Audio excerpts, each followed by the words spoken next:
glad to see that, for the most part, we've really escaped this with just property damage and not really a whole lot of loss of life. It sucks that we've had the couple of them that we've had, but I'm glad for the most part people were smart enough to pack their families up and to go somewhere else if they didn't really need to be here.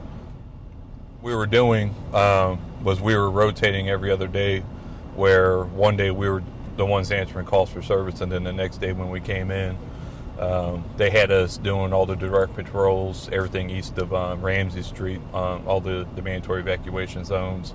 We were trying our best to keep up with that. Most of those neighborhoods, they all have power, but in the event that the power goes out, a lot of those houses' alarms won't be activated anymore. We don't want to take the chance and people getting a bright idea to start looting and stuff like that. So it's always better to have those marked cars out there, so that way people know not to even start something that it's going to be hard for us to stop or to suppress. We've been working every single day, 12 on, 12 off.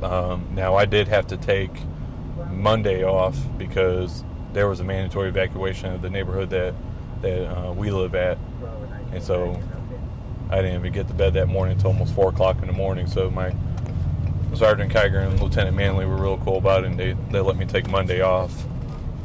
So, but yeah, we've worked every single day, 12 on, 12 off since last Thursday.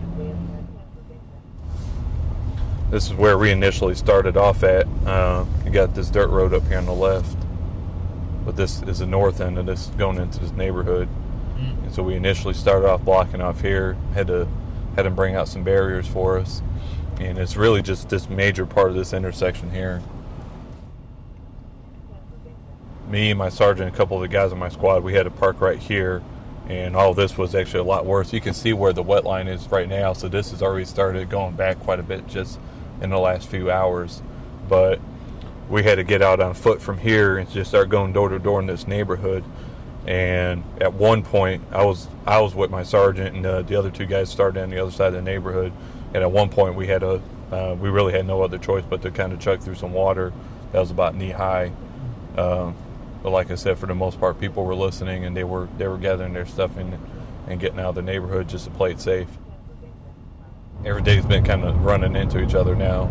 We've been working so much, but one of the days last week that we were working was when L.A. Dunham Road had went underneath, and we had to walk in by foot to this neighborhood to start getting people to start leaving.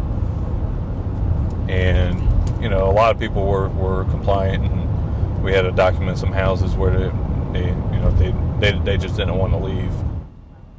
I noticed that there were less people in need, at least from what I saw personally. I don't know what the actual numbers skewed out to be, but I know as far as what I saw, it appeared that there were less people that were in need of rescue this go around than what we had in Matthew a couple of years ago.